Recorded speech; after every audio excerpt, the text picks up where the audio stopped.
ఈ బిజినెస్ ఏదైనా మీ ఊర్లో ప్రమోషన్ చేయాలంటే అది సుమన్ టీవీతోనే సాధ్యం. ఇప్పుడే సంప్రదించండి.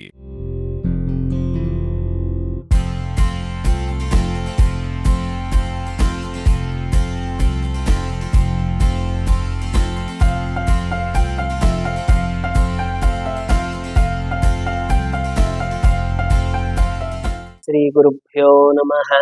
హరి ఓం.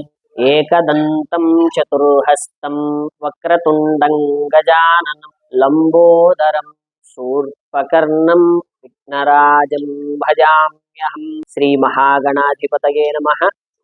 ముందుగా సుమన్ టీవీ ప్రేక్షకులందరికీ కూడా శ్రీ వరసిద్ధి వినాయక స్వామి వారి దివ్య ఆశీస్సులతో వినాయక చవితి శుభాకాంక్షలు.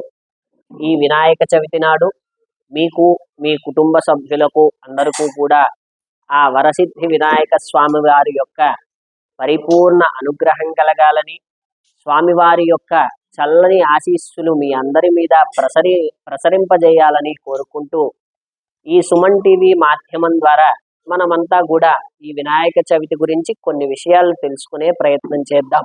ఈ వినాయక చవితి అనగానే మనకందరికీ కూడా గుర్తొచ్చేది చక్కనైనటువంటి లంబోదరుడు మూషిక వాహనుడు అయినటువంటి ఆ పార్వతీ నందనుడైనటువంటి వినాయకుడిని మనం అందరం కూడా పూజిస్తూ ఉంటాం. అలాగే స్వామివారిని 9 రోజులు మన ఇంట్లోనో లేకపోతే మన దగ్గరలోని పందిరిలోనో పెట్టుకొని స్వామివారిని ఆరాధిస్తూ ఉంటాం. అయితే ఎందుకు ఈ వినాయక చవితి పూజని చేయాలి, ఎందుకు ఈ వరసిద్ధి వినాయకుడు అని ఎందుకు అంటున్నారు? భాద్రపద మాసంలో వచ్చేటటువంటి శుద్ధ చవితి నాడు చేసేటటువంటి పూజని వినాయక వ్రతము అని, వరసిద్ధి వినాయక వ్రతము అని ఎందుకు అంటున్నారో కొద్దిగా తెలుసుకునేటటువంటి ప్రయత్నం చేద్దాం. అయితే ఈ స్వామివారు ఎవరైతే ఉన్నారో మన వినాయకుడు ముందుగాట ఆయనకి కేవల మానవ మాత్రమైనటువంటి ముఖం ఉండేదట. ఏదైతే ఈ భాద్రపద శుద్ధ చవితి ఉన్నదో ఆనాడు సకల దేవతల యొక్క ఆశీస్సులతో స్వామివారు గజాననుడిగా గజము యొక్క ముఖాన్ని పొంది సకల దేవతల యొక్క ఆశీర్వచనాలతో గణనాథుడు అయ్యాడట. ఈ విధంగా గణనాథుడైనటువంటి ఆ వినాయకుడిని మనమంతా కూడా సకల విధములైనటువంటి అభీష్ట సిద్ధి కోసం పూజిస్తామట.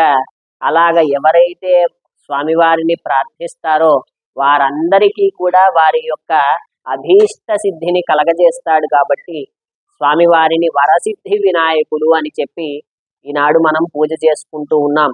అయితే ప్రతి సంవత్సరము కూడా మనం చేసుకునేటటువంటి ఈ వరసిద్ధి వినాయక వ్రతములో అనేక విధాలుగా మన యొక్క మండపాలలో 9 రోజులు గాను, 11 రోజులు గాను, 15 రోజులు గాను, 21 రోజులు గాను ఎన్నో విధాలుగా మనం పూజలు చేస్తూ ఉన్నాం. అయితే ఈ సంవత్సరం విశ్వావసునామ సంవత్సరంలో భాద్రపద శుద్ధ పౌర్ణమి నాడు అనగా 7వ తారీఖు సెప్టెంబర్ నాడు చంద్రగ్రహణం ఏర్పడుతూ ఉన్నది. కాబట్టి మనమంతా కూడా ఈ సంవత్సరం మనం ఇష్టం వచ్చినట్టుగా మన యొక్క పందిరుల్లో స్వామివారిని నిలబెట్టి పూజ చేయటం కుదరదు. కాబట్టి అందరూ కూడా తెలుసుకొని 9 రోజులకు మాత్రమే పరిమితం చేసుకొని అనగా 5వ తారీఖు సెప్టెంబర్ వరకు మాత్రమే వినాయక నవరాత్రులు చేసుకుంటూ స్వామివారి పరిపూర్ణమైనటువంటి అనుగ్రహాన్ని పొందాలని మరలా తెలియజేస్తూ ఈ సంవత్సరం 7వ తారీఖు సెప్టెంబర్ నాడు చంద్రగ్రహణం ఉన్న కారణంగా మనమంతా కూడా 9 రోజులకు మించి స్వామివారి యొక్క పూజలు చేయటం వీలు కాదు. కాబట్టి అందరూ కూడా 9 రోజులకు మాత్రమే స్వామివారి పూజలకు పరిమితం చేసుకుంటారని, అలాగే ఎంతో విశేషమైనటువంటి ఈ వినాయక చవితి వ్రతాన్ని, ఈ వినాయక నవరాత్రుల్ని మనం అందరం కూడా ఏదో పిచ్చికి పోయి వినాయకుణ్ణి ఒక వాహనం మీద కాకుండా రకరకాలైనటువంటి స్వరూపాల్లో బాహుబలి అంటూ మరొకటంటూ ఆ దేవతని మన మానవుల రూపాల్లో తయారు చేసుకొని ఎంతో పిచ్చికి పోతూ కూడా మనం చేస్తూ ఉన్నాం.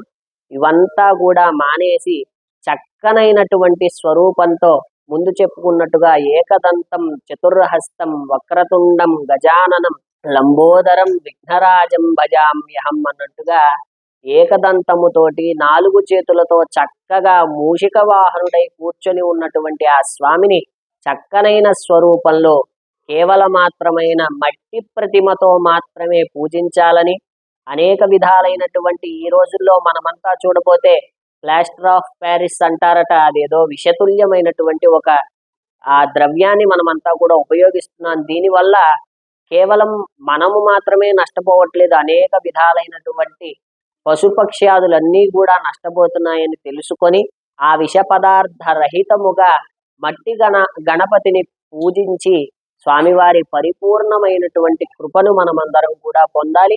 అలాగే అంతా కూడా మనం ఈ రోజు ఏదైతే చేస్తామో దానినే మన భవిష్యత్ తరాల్లో వచ్చేటటువంటి మరుసటి పిల్లలు అందరూ కూడా తెలుసుకొని, ఈరోజు మనం ఒక విషతుల్యమైన ద్రవ్యాన్ని ఉపయోగిస్తే మరింత విషతుల్యమైనటువంటి పదార్థాన్ని వారు ఉపయోగిస్తారు. కాబట్టి మన పిల్లలందరూ కూడా మట్టి గణపతినే పూజించేలాగా, వారందరి చేత చక్కనైన విధంగా నవరాత్రులు జరిపేలాగా మనమంతా పూనుకోవాలి.